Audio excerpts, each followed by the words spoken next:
Ibu sudah bisa bangun.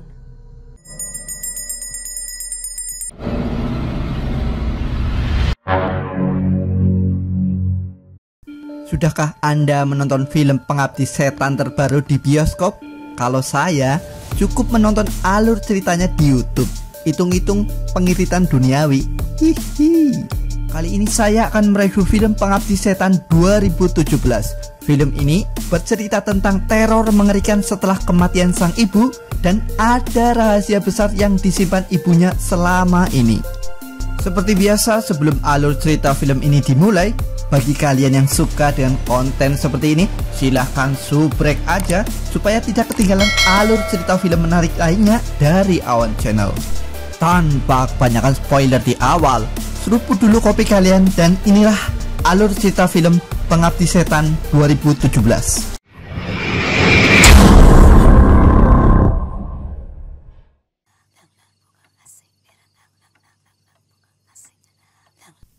Di awal film kita akan diperkenalkan dengan seorang wanita bernama Rini. Dia tinggal di sebuah rumah pinggiran kota Jakarta, tepatnya di rumah sang nenek. Diketahui Rini mempunyai seorang ibu yang bernama Mawarni Suwono. Beliau sedang berbaring karena menderita sakit parah. Dan mari saya perkenalkan keluarganya Rini. Ini ayah Rini. Rini mempunyai 3 adik yang bernama Tony, Bondi, dan yang paling kecil bernama Ian. Scene beralih di mana keluarga Rini mengalami kesulitan finansial di mana uang dan harta benda yang mereka miliki sedikit demi sedikit habis digunakan untuk biaya pengobatan sang ibu. Tubuh sang ibu kaku, jadi beliau sangat kesulitan untuk beraktivitas. Satu hal yang bisa beliau lakukan adalah membunyikan sebuah lonceng ketika hendak meminta bantuan. Berbagai upaya telah dilakukan oleh Rini demi kesembuhan sang ibu. Bahkan demi menemani sang ibu, Rini rela berhenti kuliah dan mencoba terus mencari penghasilan tambahan. Bahkan dengan meminta royalti karena sebelum sang ibu sakit, beliau adalah seorang penyanyi. Bapak juga titip untuk menanyakan royalti. Lagi jadi royalti juga sudah tidak ada untung lagi. Sampai pada akhirnya kejadian aneh akhirnya terjadi, di mana sang ibu tidak berbaring di tempat tidurnya dan yang terlihat adalah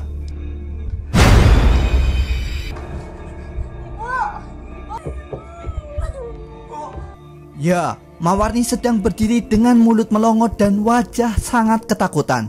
Dan pada akhirnya beliau meninggal dunia.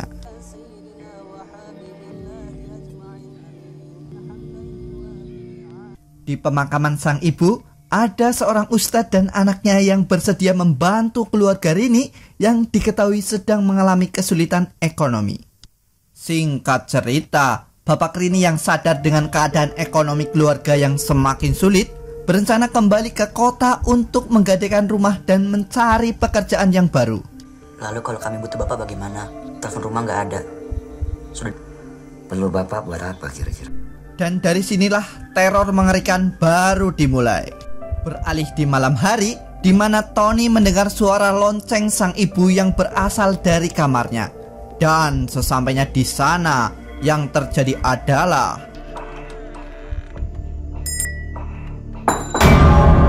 belum selesai sampai di situ, ketika Tony dan Ian menutup foto sang ibu dengan sebuah kain putih, yang terjadi adalah muncul sosok yang mengejar mereka. Di sisi lain, Bondi menemukan sang nenek dalam sebuah sumur dalam keadaan mengapung dan meninggal.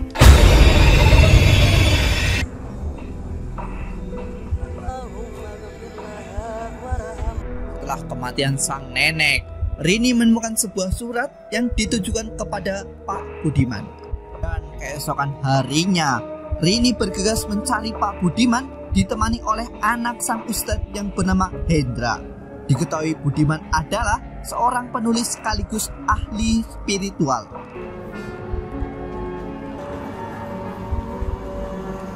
Dan inilah sosok Budiman yang dicari oleh Rini untuk menyampaikan surat neneknya.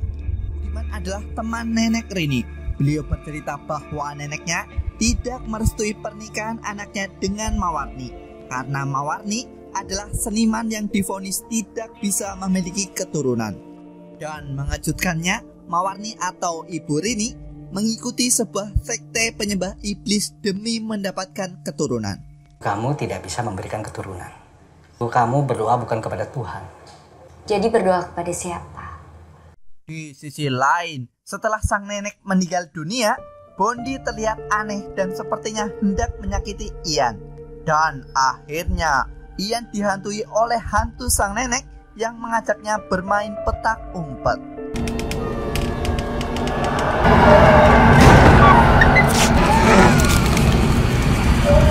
Sampai pada akhirnya, Tony membaca majalah pemberian Budiman, di mana terdapat sebuah artikel tentang sebuah sekte penyembah iblis, dan ada kemungkinan adiknya akan diambil oleh para penganut sekte setelah berumur 7 tahun. Namun Rini tentu saja tidak mempercayai isi majalah itu. Namun setelah itu, Rini mengalami beberapa kejadian menyeramkan.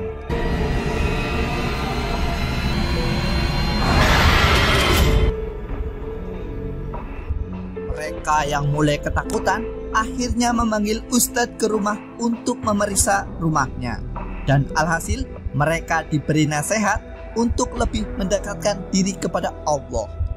Singkat cerita, malam pun tiba.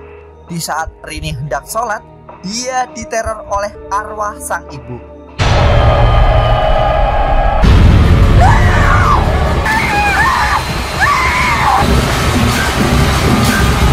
Tidak hanya Rini, sang adik juga mengalaminya. Alhasil, mereka mencoba untuk bermalam di rumah sang ustadz.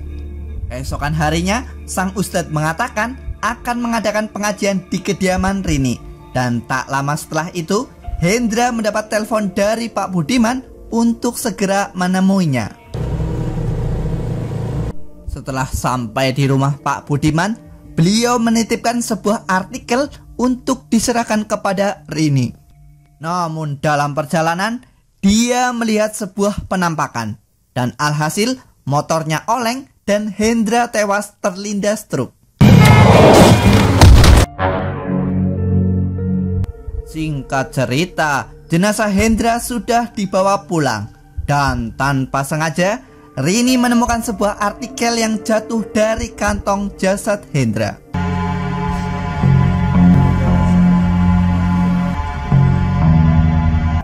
Singkat cerita, malam pun tiba. Rini melihat penampakan Hendra. Dan bahkan, Rini ditarik paksa oleh arwah Hendra.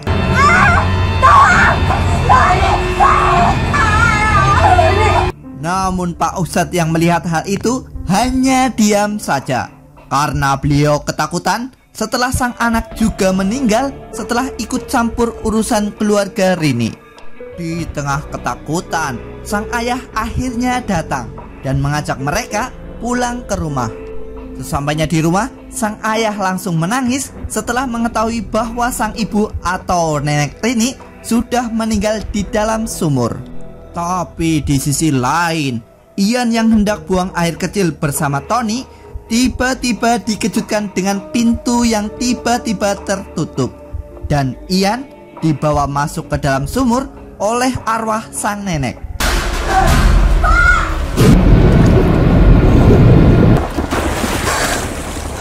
Beruntung sang ayah datang dan menyelamatkan Ian.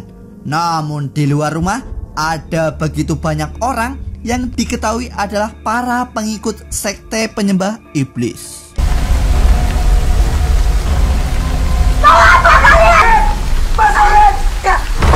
Di tengah ketakutan mereka, Ian lagi-lagi ditarik oleh arwah sang nenek.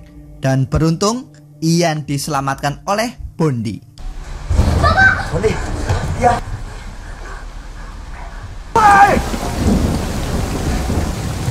Kami tidak rela. Alhasil, rumah mereka kembali tenang. Mereka sudah pergi. Semua sudah. Singkat cerita, pagi pun tiba. Keluarga Rini memutuskan pindah rumah ke sebuah rumah susun. Dan mereka sedang menunggu kedatangan mobil yang akan menjemputnya. Tiba-tiba sang ustadz datang Dan sampai malam harinya, mobil jemputan tidak kunjung datang juga. Padahal tengah malam ini adalah malam ulang tahun Ian yang ke-7. Singkat cerita, malam pun tiba. Rini tiba-tiba terbangun dan teringat dengan artikel milik Pak Budiman. Sementara sang ayah diteror oleh arwah Mawarni. Dan Ian berbicara sendiri sambil melihat keluar jendela. Ian, kamu ngapain? Lagi bicara sama teman-teman. Sang ayah, Rini, Tony, dan Bondi memutuskan bersembunyi di dalam kamar sang nenek. Dan betapa terkejutnya mereka setelah mengetahui bahwa mayat-mayat kembali hidup untuk menjemput Ian.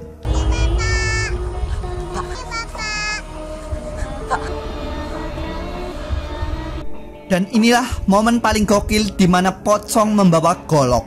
Mungkin semasa hidupnya dia adalah seorang begal. Sampai pada akhirnya sang ustadz meninggal ditusuk oleh pocong tersebut. Sementara Ian pergi bersama arwah Mawarni dan para penganut sekte penyembah iblis. Di tengah kepungan para iblis yang hendak membunuh keluarga Ian, arwah nenek mencoba menyelamatkan mereka dengan menutup pintu rumah. Kenapa tidak lewat jendela, Cong? Kagak bawa linggis juga.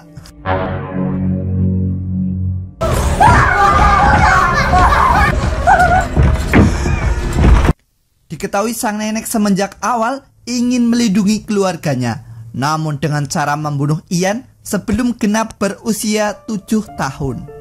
Tepat pada waktunya, sesuai arahan sang sutradara, Budiman tiba-tiba datang menyelamatkan mereka. Dia bukan anak kamu. Singkat cerita, 1 tahun telah berlalu. Nampaknya kehidupan keluarga Rini sudah tenang di rumah yang baru. Sampai suatu ketika, tetangga mereka memberi rantang berisi makanan. Makasih banyak ya, Bu. Sama-sama. Dan betapa mengejutkannya, karena dia adalah pemimpin sekte penyembah iblis itu. Dia bernama Darminah, dan pria tampan di sampingnya bernama Batara. Misi Darminah adalah untuk terus mengembangkan organisasi sekte penyembah iblis miliknya, agar tercipta generasi yang tercapai semua hajat hidupnya, namun menjadi ahli neraka.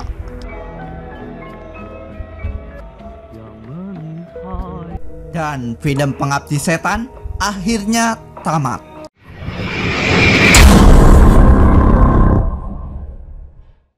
Gimana alur cerita film ini, guys? Menegangkan bukan? Berawal dari kematian sang ibu, mereka akhirnya menemukan fakta bahwa ibunya adalah penganut sekte penyembah iblis. Setelah melalui berbagai teror mengerikan, mereka kehilangan sang nenek. Bahkan sang ustadz juga tewas. Namun keluarga Rini berhasil selamat berkat bantuan Pak Budiman. Pesan yang bisa diambil dari film ini adalah jangan menyembah iblis agar keinginanmu bisa terkabul. Karena sekalipun keinginanmu terkabul, hidupmu tidak akan tenang. Bahkan keluargamu akan terkena imbasnya. Sekian untuk review film Pengabdi Setan kali ini. Terima kasih telah menonton. Saya Awan pamit undur diri. Dan sampai jumpa di alur cerita film menarik berikutnya, guys.